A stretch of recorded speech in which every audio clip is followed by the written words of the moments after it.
Kwanza shida ilikuwa kubwa ni wife. Wife alikuwa hataki mambo ya maigizo. Kama unajidhalilisha hivi. Sio kujidhalilisha tu, lakini kuna wanawake humo. Unaigiza na watu? Nacheza na wasanii na wako sawasawa wengine. Mzuri mashallah, mzuri. Lakini akawa naona kama nitachepuka, hata kupoteza hivi. Nitapiga mambo, nitakula vitu, haamini kama naweza nikafanya kazi. Wewe hawa itakuwa ni wanawake zako, kwanza unatoa wapi? Kaambia ni wasanii tu. Hata kuwajua siwajui. Kuna mtu anawa recruit anasema bana nafasi anacheza fulani anamtafuta, ni wachache ambao mimi nawajua.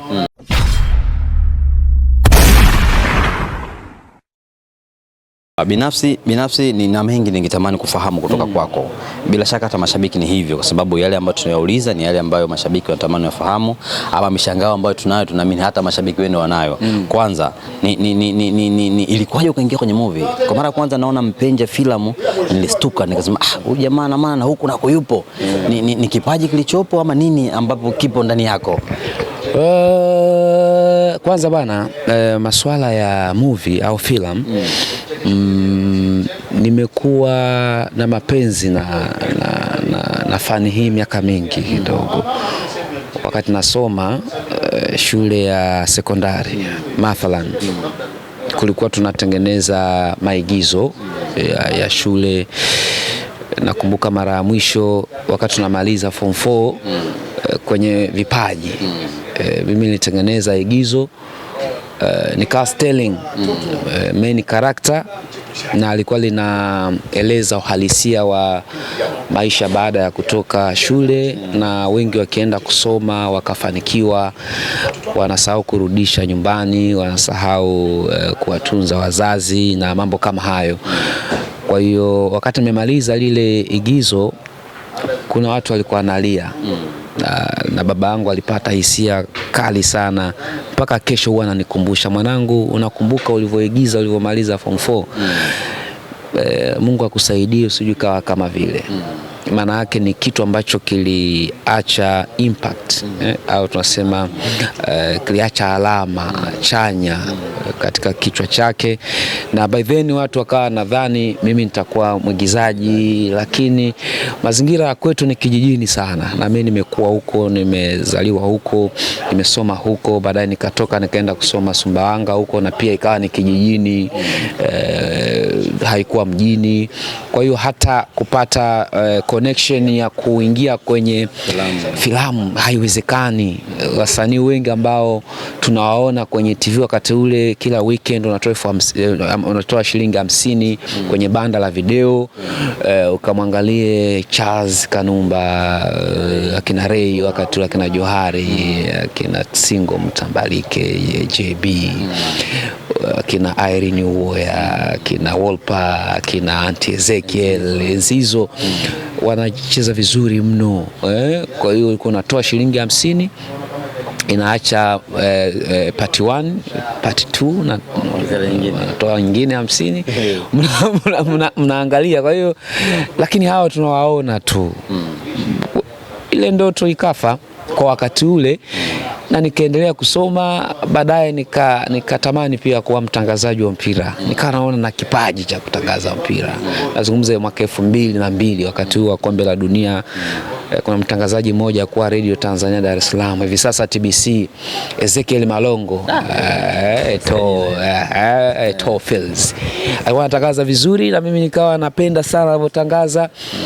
Nika nafikiria naweza nikawa mtangazaji. Ndipo nikapata wazo la kusomea uandishi wa habari. Tuna kusomea maigizo. Hapo nishaacha maigizo, sichezi tena. Hiyo nazungumza A level, advanced level, form 5 na form 6. Kwa hiyo napenda kuwa mtangazaji. Pia nilikuwa nacheza mpira. Mimi nilikuwa ni captain wa timu ya shule. Na nilikuwa ni kiongozi wa wale kiranja wa michezo wa shule. Nikastaki tena kucheza, na mimi nilikuwa midfielder namba 8 wa kutegemewa kabisa wa shule. Na nimecheza umitashumta, umiseta, mpaka ngazi ya mkoa Rukwa. na camp tumeweka sehemu inaitwa Laela, wale wanaotokea Rukwa wanajua Laela, tukaweka camp pale. Tulipigwa sana na kunguni pale, sio masihara. Kwa hiyo nilikuwa nacheza football na nilikuwa captain. Baadaye nikapoteza interest ya kucheza mpira. Kila wakicheza natamani nikae nje bila microphone, naweka mkono hapa afu natangaza. Anakwenda kule mzee wa Dona Saharani sasa Kabaisa, weka pembeni kule ndani. Wana wa shule hao skuli wazungumza. Inaweka ndani kule nataka goalkeeper kule Florence. Tulikuwa na mzee Kuruta Mtata. Hao wachezaji wangu hao Kuruta Mtata, sijui akina mzee wa Dona. Umeona bwana. Kwa hiyo natangaza hivyo nini na nini, watu wanakaa pembeni wanasikiliza, wanatabasamu, wanafurahi. Wakawa naitwa mwandishi. Mimi shule nikawa naitwa mwandishi. Watu wakajua mimi mwandishi. Nilipomaliza form 6 nikaja chuo kikuu cha Dar es Salaam, nikasoma mass communication, nikamaliza. Bahati nzuri nilipomaliza tu chuo sikukaa muda mrefu kama mwezi mmoja mbele nikapata kazi Azam TV. Nikawa nafanya vipindi na produce nazalisha vipindi, nikapata upenyo wa kutangaza, nikapewa nafasi kama mtangazaji mpaka leo. Kuzalisha ukaacha kwa natangaza? Nikaacha, nafanya vyote. Mimi ni mzalishaji wa vipindi vya michezo lakini pia mtangazaji.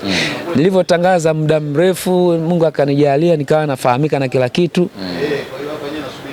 Jasiri, aache asili. Nikakumbuka kwamba nishawahi kuigiza. Nikaona sasa hivi sihitaji sana kumuomba mtu. Ninao uwezo, nina watu, nina rasilimali, kamera nazo na kila kitu. So naweza kufanya. Ndo nikatunga story yangu ya Mwaipopo ya kwa. Ile utunga mwenyewe. Naandika mimi na ni mtunzi mimi mwenyewe. Kwa hiyo nikacheza Mwaipopo. Nilivyoanza mwanzoni watu wengi walikuwa na comment, acha haiwezekani, hayo mambo sio hadhi yako, sio nini. Lazima nikawajibu. Leo hii mnaniambia kwamba filamu sio hadhi yangu, yani filamu haina hadhi kwa kiwango hicho. Hivi ninyi mnawajua akina Kanumba, akina Ray, akina JB kubwa waliyofanya nje, wakubwa na mashuhuri, legacy kubwa kwa sababu ya filamu. Leo unaniambia sio hadhi. Mimi na hadhi kuliko Jacob Steven JB.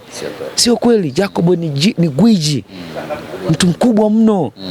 Sigusi hata theluthi ya ukubwa aliokuwa nao na heshima aliyokuwa nayo kwa sababu ya filamu.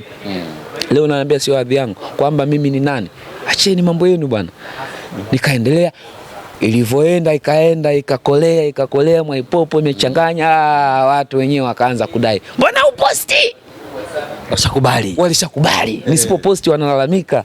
Mzigo vipi Mwaipopo bwana? Watu wakanogewa.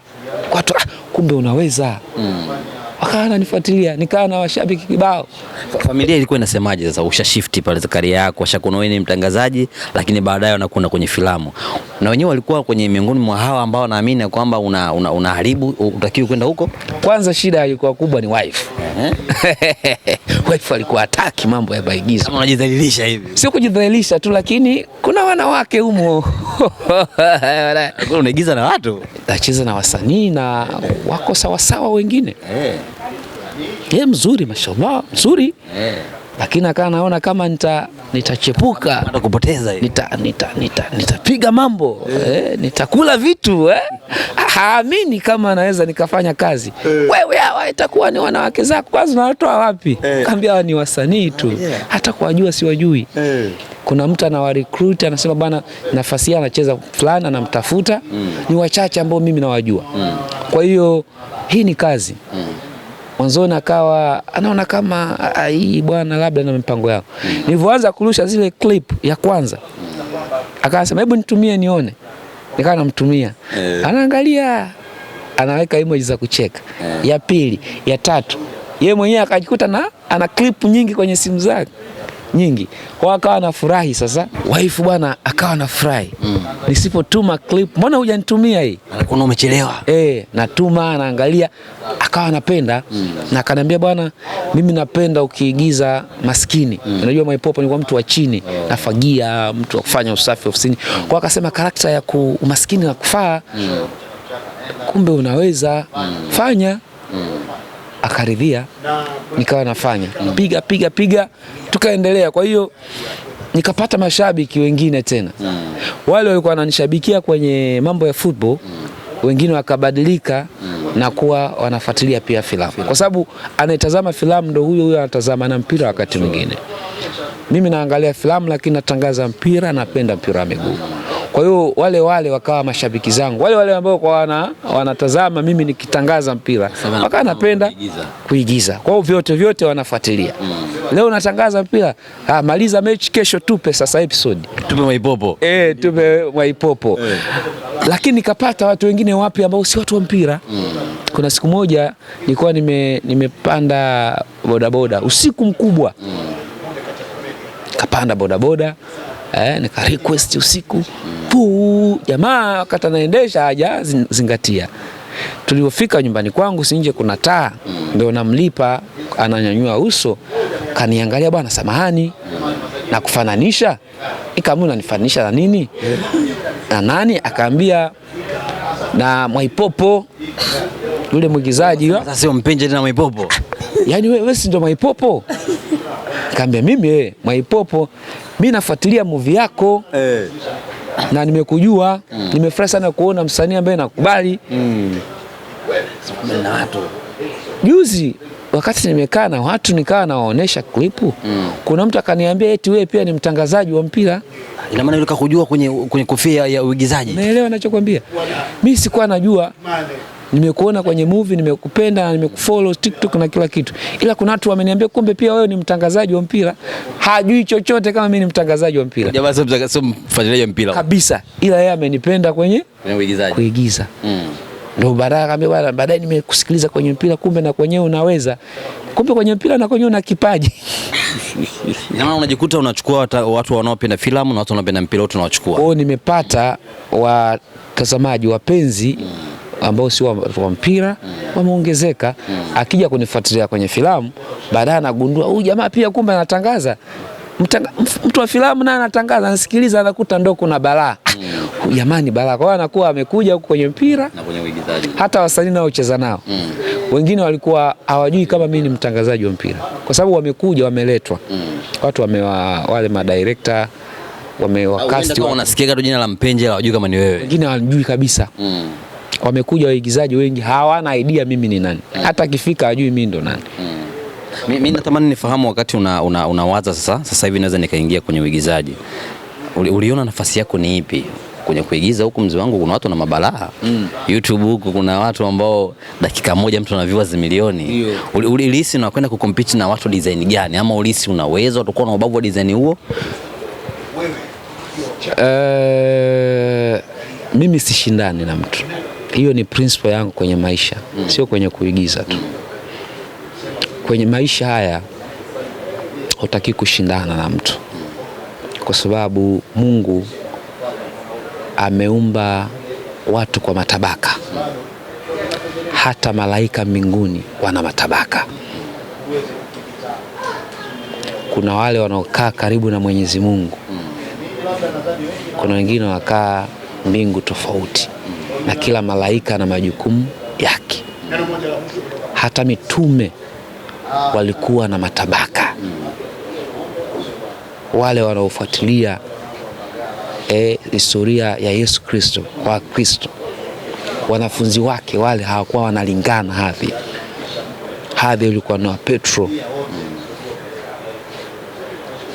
hadhi ilikuwa nayo Yuda mtunza hazina yule, mzigo, furusi.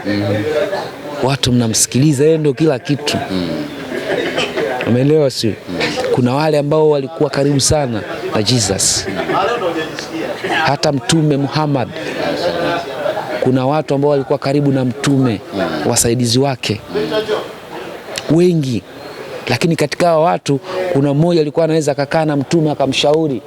Ila kuna mwingine msaidizi wa mtume katika eneo lingine ambao kukaa na mtume si rahisi, ila kakae na mtume ni sehemu ya watu wa mtume.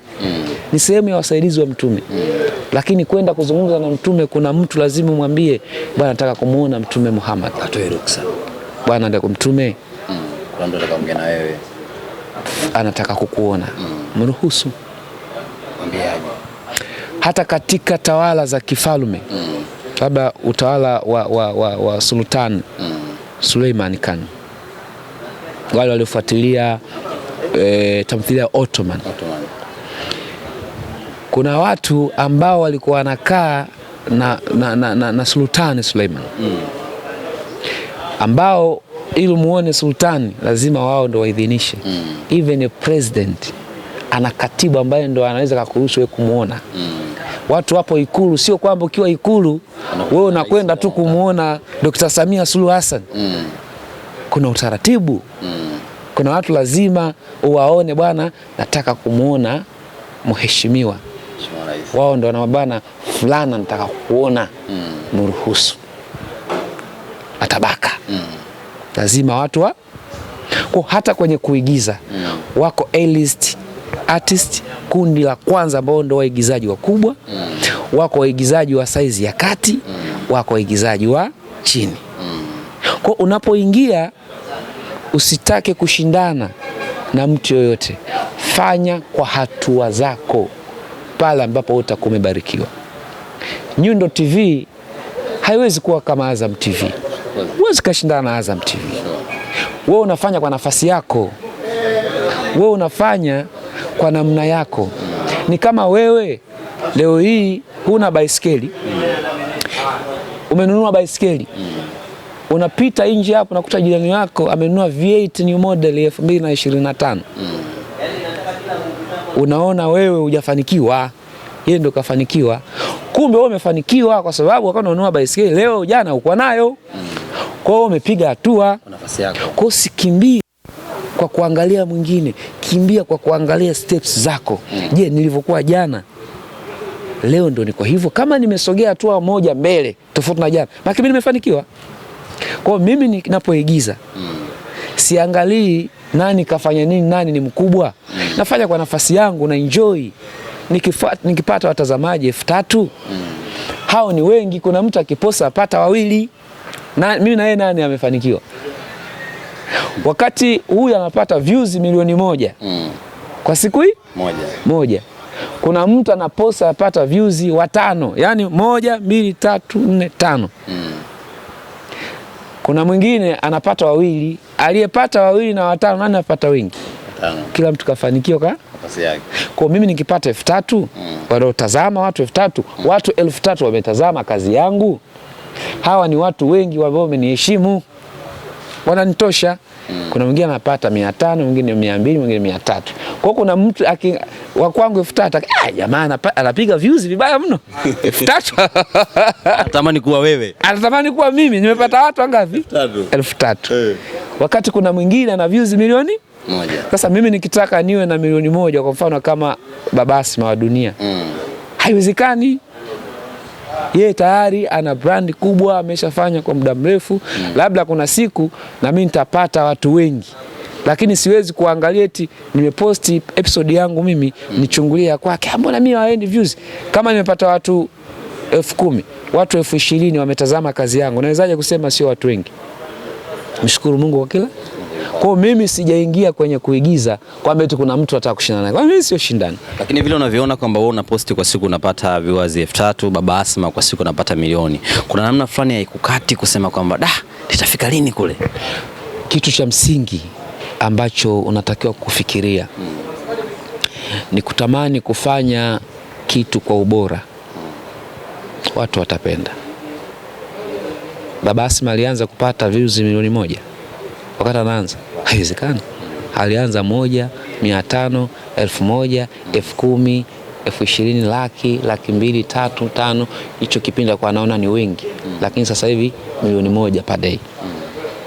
Ana waigizaji wazuri, story nzuri, akina Violet, akina Manyanya. Kuna huyu dada mpya huyu juzi nimemsikia kwenye interview anacheza kama mke wa jamaa mmoja hivi. Kawina. Mzuri, Kawina yule jamaa anaitwa Kawina, Kawina yule ambaye ni mke wake.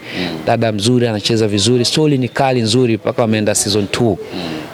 Mimi nikitazama ile story na enjoy, casting wake ni wazuri, story ni nzuri, production nzuri, editing nzuri. Kwa natamani kwamba siku moja na mimi nifanye kitu kizuri, na inawezekana Nika-invest kwenye kamera nzuri, nikatafuta waigizaji wazuri, tukafanya story nzuri na bado nisipate views kama Baba Asma.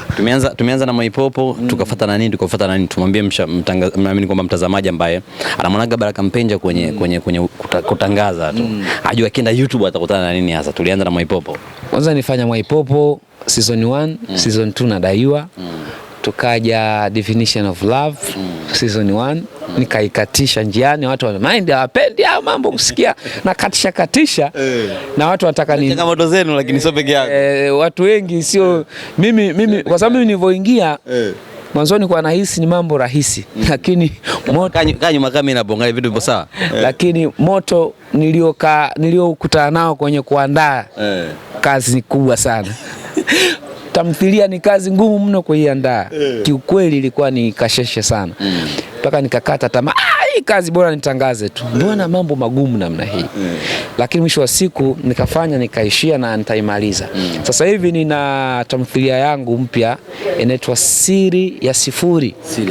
Kwa hiyo pale ukiingia YouTube Mpenja Film utaiona. Tuko episode ya 16 na kwenda episode ya 17. Tunaendelea vizuri, nina waigizaji wazuri. Hiyo ndo mpya hiyo. Hiyo mpya hiyo. Mapokezi kwenye hiyo mpya poje? Of course ni mazuri. Watu wanaipenda, watu wanafuatilia.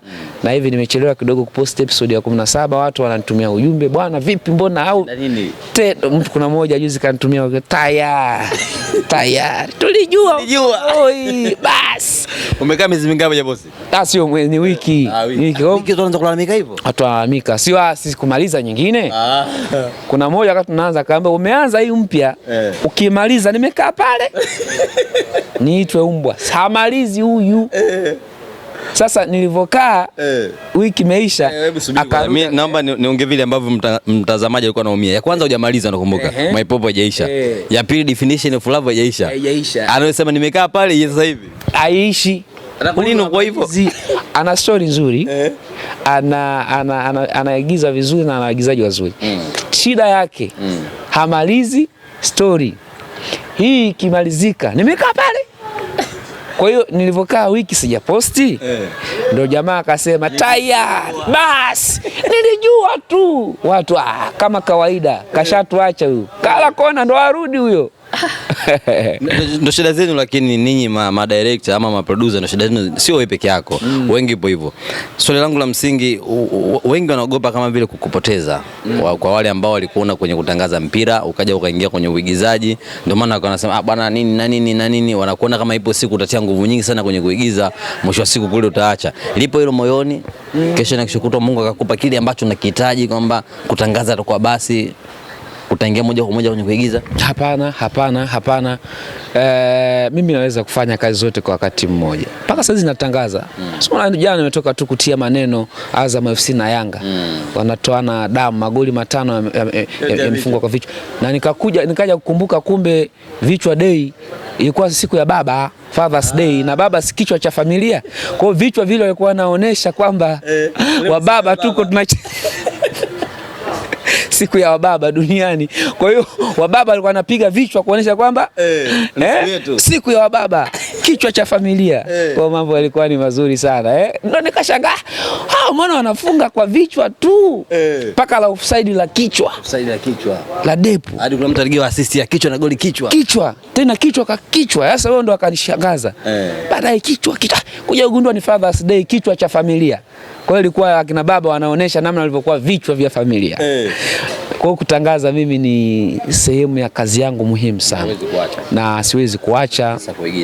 Siwezi. Kuigiza ni sehemu, ni kazi ya ziada. Natamani nipate list lako walau 5 zile YouTube channel ambazo binafsi huachi kuzitazama. Umeanza basi hapo na mimi unamfuatilia. Mwingine yupi ambaye huwa huwezi kukaa bila kukosa kumwangalia kuona kile ambacho anakifanya? Wa kwanza ni hawa Baba Asma na filamu yao ya Dunia. Ni nzuri sana, na bahati nzuri hata yule mwenyewe mwenye tamthilia Bichwa nazungumza naye na huwa nimempongeza sana. Ana wasanii wazuri akina Manyanya ameanza kumfuatilia akiwa na Kicheche. Alikuwa anapiga maneno ya kisayansi nini. Hakuwa mashuhuri kwa kiwango kile. Nafikiri Dunia ndio uplift imemfikisha pakubwa sana. na project ambayo imembeba pakubwa na amekuwa ni star mkubwa kwenye hiyo movie. Hata kina Violet wale walikuwa wanacheza na Kichechi, nakumbuka by then walivyokuja huku. Mfuatiliaji wewe? Vizuri sana. Nakumbuka kina Kichechi kiziza Violet. Na nafuatilia vizuri sana. Kwa hiyo mimi nawajua waigizaji wengi sana. Ya pili ni Clam Vevo. Clam Vevo nafikiri mimi nilianza kumfuatilia na kumpenda kwenye movie yake ya tamthilia yake ya Big Boss ya kwanza. Hiyo ndio nilianza kumfuatilia kuanzia pale. Akacheza vizuri sana, story ilikuwa ni nzuri, pesa zake zilikuwa za magumashi za nyoka nini na nini. Ilikuwa ni story kali sana. Aliinvest mavazi, gari, nyumba. Kuna muda anaenda kwenye yacht. It's not easy my brother. Matajiri kweli. Kuna muda anaendesha magari makubwa, yani kuonesha namna gani waliinvest. Ukija kwenye issue ya uchawi, kina Mwakatobe na yule mama mkuu, nimemfuata, nimempiga mkuu, kumbe yeye ndo kapasuliwa vibaya na hisi tumbo linanivuruga, nenda wewe. Kuna mama mmoja ndo kwa mchawi sasa, huyo ndo mkubwa huyo. Kwa hiyo ilikuwa ni hatari sana. Baadaye ilivyoisha Big Boss season 1, season 2 anafanya nafikiri alipomzika, alikuja akaja kwanza, achana kuna ile Snake Boy, one of the best. Akina Snake Boy wamecheza vizuri sana, kina Mfaume, ngome ya nyusi ya nyoka ile yenyewe mwenyewe Clam Vevo, huyu Mwakatobe alikuwa na jina gani kama inanitoka, alikuwa ni mtu mashuhuri mchawi humo, sijawahi kupata humo ndani. Walikuwepo wengi akina Tano wale ambao kwa msaidizi wa Mfaume, very talented. Umeona bwana. Kwa hiyo nawajua wengi. Yule kuna dada moja mweusi hivi jina linanitoka, lakini walikuwa wanacheza vizuri. Kwa hiyo ni wapili ambao nawafuatilia. Ya tatu wale bwana nafikiri Steve mweusi Memkwa, one of the best series anafanya. Ipo tofauti kidogo na kina Clam. Huyu unajua huyu anafanya, wananifurahisha tu namna wanavyobadilisha cast kila episode. Wanaingiza. Mimi of course story yao na unaweza kusema labda sio professional, kwamba yani sio tamthilia. Kwa sababu watu wanabadilika kila siku kutokana na mahitaji. Leo kaja huyu, lakini vile visa vyao na udubwasha wao ule, mimi nafurahi sana namna wanavyofanya. Afanya vizuri sana. Lakini kuna jamaa fulani wanaitwaje wale, wana movie yao nzuri sana, ina mambo ya love story, wanavaa nguo kama ina wanafunzi hivi. Na kushukuru Chinga Media, Last Chance, one of the best. Chinga Media mimi na wakubali sana kwenye production. Wana picha kali sana, editing nzuri, wasanii wazuri. Ingawa na wenyewe kuna muda wanakula kona. Wale kama wewe. Kama mimi wale sasa, wale ndio swaiba zangu. Kuna muda wenyewe story wanayeyuka hawapo. Lakini wanafanya vizuri mno. Ila mimi nawapongeza wana consistency nzuri kwenye kazi zao. Kila kazi wanayotoa inashika wao. Wanafanya vizuri. Na kimsingi I say YouTube kuna mabalaa makubwa sana. Wengine hawana majina ila wana story kali. Wengine hawana vifaa vizuri lakini story zao ni nzuri. Kwa mimi nakaa naangalia hizi tamthilia na za YouTube, najifunza mengi na napenda mimi. Of course mimi napenda filamu za kibongo. Kwa hiyo muda mwingine naangalia nipate burudani. Mimi ni sehemu ya kuburudika na mambo ya filamu. Baada kuwa unaigiza hawa sasa wakubwa hawajaona jina la Mpenja wala wamuite kidogo wampe scene apite, watu waone Mpenja kama ameapia na huko. Wananifahamu. Unajua kila mtu ana utawala wake. Ukija kwenye football unazungumza, mimi ni level kubwa na mimi ni miongoni mwa watu mashuhuri. Sio superstar. Mimi sio star wala superstar. Mimi ni mtu nafahamika tu. Watu wananijua angalau, yani watu wachache wananijua. Ukipata watu 10 hapo nje, 2, 3, 4 wanaweza akawa wananijua kwa kuniona au hata kwa kunisikia. Hata wasanii pia wanapenda mpira. Wapo wasanii wengi wanaigiza tamthilia lakini wapenzi wakubwa wa mpira wanashabikia Yanga, Simba. Kwa hiyo kwenye mpira wananijua. Kwa hata nilivyoanza kucheza, bwana karibu. Umeona? Karibu na huku. karibu kwao sasa. Kwa hiyo wakawa wanafurahi, wamenifahamu si kwa sababu naigiza, kwa sababu mimi natangaza mpira. Kwa hiyo wengine wakawa natamani tufanye kazi, hata comedians wengi, mimi pia nafanya comedy. Wakawa sasa tufanye akina Zaboy, akina bwana njoo tufanye akina Dutex Dula nini. Sijawa serious bado kwenye hizo. Sijawa serious bado, akina Leonard nani yule Leonardo akataka tufanye, kuna clip paka kaandana script tufanye, mambo yakawa mengi. Kwa hiyo wakawa na fry namna ambavyo nafanya. Hizi za comedy na Mpenja kukaa kutangaza nini, uone kama ndio maana watu wakasema usije, yani kama vile bana watu comedy ni kiwanda kikubwa na kina heshima kubwa. Comedian kwa mfano Joti, heshima aliyokuwa nayo Joti ni ya mchezo. Si ni uchale mara ana pengo, mara kawa Mpemba, mara kawa mwanamke. Wewe unaweza kaona kama mwenda wazimu. Lakini mimi na Joti nchi hii nani ni mtu mkubwa? Yes. Mimi na Joti siwezi kumfikia. Joti mashuhuri. Joti popote anapoenda hahitaji kusema mimi ndo Joti. Ila mimi kuna sehemu taenda mimi ndo Baraka Mpenja, kwa sababu wengine hawanioni na wengine hata hawanijui. Wengi tu huyu ndo nani huyu. Na mimi sioni shida, kwani lazima watu wakujue we nani wakujue. Kwa hiyo Joti ni comedian. Yeye akisimama watoto, wazee nini, wengine anashtua kijoti. Lakini ni uchale umemfikisha pale. Unawezaje kusema comedy haina maana? Akina marehemu King Majuto alikuwa comedian na mwigizaji, level alikuwa nayo maarufu ni ya mchezo ile, comedian yule. Kina Mpoki, Masanja, watu wakubwa au nchi hii. Kwa mimi mtu akiniambia hii haina hadhi, nabaki na mshangao. Ona akili timamu wewe. Hii ni kiwanda kikubwa kinachobeba watu wakubwa, watu mashuhuri wenye ushawishi. President akiwa na shughuli yoyote anaalika wasanii, waigizaji wanakwenda pale. Wewe unaonaje hawa watu hawana hadhi? Nenda wewe tukuone. Kwa mimi na waheshimu kwa kiwango kikubwa. Hata ninapofanya uchale au comedy, ninaona ninafanya kitu chenye thamani kubwa, kitu kikubwa ambacho kinafaa. Do you understand my brother? So hii ni kitu ambacho watu lazima wakiheshimu. Ni mithili ya mtu ambaye anajiandaa kwa maisha ya kesho. Najua hamna kitu ambayo, hamna career ambayo itaenda mfululizo. Kama utangazaji tunaamini ipo siku itakuwa ama unajiandalia maisha mengine. Ni kweli. Kama umestuka hivi. Wewe wenzako una akili wewe. Unajua kazi za sanaa, kwa mfano kutangaza, kuna siku watu watakuchoka. Na dalili hizo zipo. Watu watakushambulia, sasa una lolote, unapiga makelele bwana, sijui mtangazaji fulani wewe hamna kitu. Ni dalili ya kuchoka na watu wanakinai. Ndio maana hakuna mtu anaishi milele kwenye jambo la filamu. Leo hii Dudubaya akitoa wimbo Mambas 24, watu wachache asiyakanishambulia, lakini natoa mfano tu. Tafuteni hata mimi. Anaweza katuvuruga bwana mkubwa. Labda Mr Nice aliwahi kutisha. Nazungumzia ile generation ya kina Mr Nice, Dudubaya, TID, akina Feruz, akina Fidi, wengi walikuwa ni balaa.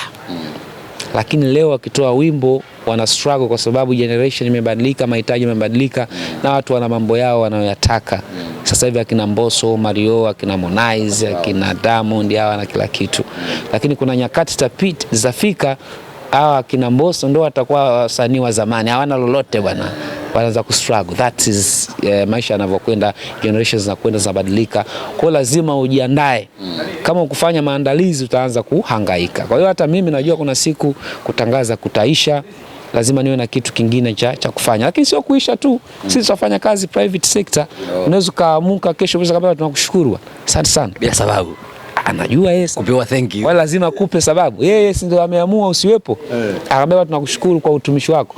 Utaenda wapi? Naomba kwa sababu ya muda tumalize maswali madogo matatu ya mwisho. Kwanza, Baraka Mpenja ni timu gani? Simba au Yanga? Clear the air. Mtaani nazungumzwa mengi. Mike nijibu. Mimi ni timu zote mbili. Zote nazisupporti, nazitangaza zote. Hiyo umependa hiyo? Hujapenda? Wao sijui kama watapenda. Jamani. Zote timu zangu, Simba, Yanga, zote timu zangu nazisupport, nazitangaza burudani kabisa. Zungumza na kijana ambaye yupo kwenye sehemu fulani ameajiriwa kama vile ambavyo ulikuwa wewe hapa Azam. alafu anahofia kufanya kitu tofauti na hiki ambacho wewe unakifanya, kama mfano wako wewe? Mimi nasema siku zote ni lazima ufikirie what if. Hivi kitokea nimetolewa kazini kwa sababu zozote ambazo mwajiri ataona, nitafanya nini? Hivi kwa mfano ikatokea kampuni inayofanyia kazi kafungwa, leo akasema hatuendelei tena, kwa hiyo wafanyakazi asanteni, nitafanya nini? Au sio? Lazima ufikirie nje ya box. Lakini lazima pia utafute namna ya kujiongezea kipato. Huwezi ukaishi kwa mshahara tu, hautoshi. Tuna watoto, tuna wazazi, tuna watu wengi wako nyuma yetu. Lazima pambane kujiongezea thamani kwenye soko. Kwa hiyo kijana anayefanya kazi ya kuajiriwa, angalia kitu chochote ambacho unaweza kaifanya cha ziada ambacho hakiwezi kuathiri kazi yako ya msingi. Kwa mfano mimi kuigiza hakuathiri kutangaza. Muda wa kutangaza nitakuwepo, muda wa kuzalisha kipindi nitakuwepo, muda wa kuigiza nitakuwepo. Mwisho wa siku kote naweza nikafanya kwa ufanisi, nisidaiwe kokote. Kwa hiyo ni kupanga ratiba zako, commitment kubwa, mambo yaweze kwenda, ujiingizie kipato, mambo yaende kwenda. Nimemaliza. La mwisho zungumza na mashabiki, watu ambao wanapenda kile ambacho nikifanya, nazungumza kwenye kuigiza sasa. Waendelee kunisapoti mimi na timu yangu, waendelee kunivumilia kwa sababu tunajifunza. Unajua ndio nipo kwenye kujifunza. Kwa hiyo makosa yapo, changamoto ni nyingi, na usinichukulie kama JB. Wewe Kigosi. Kama Mkojani. Mimi najifunza mambo mengi sana kwenye hii kitu ambayo naifanya. Kwa hiyo waendelee kunivumilia, kunikosoa, kunishauri, mimi napokea. Na mimi siogopi kusemwa vibaya wala kushambuliwa. Mashambulizi mimi kama Baghdadi tu. Napokea, tunasonga mbele. Kwa hiyo cha kuhakikishia, tutaendelea kufanya kazi, tutaendelea kuandalia kazi nzuri kadri tunavyojaliwa, na huenda miaka miwili mbele tukawa bora, sasa wakawa wanapata kile ambacho wanakihitaji. Kama wanaona kuna mapungufu, wavumilie tu, wavumilie. Kuna siku tutakaa vizuri. Nashukuru sana kwa time yako. Maridadi.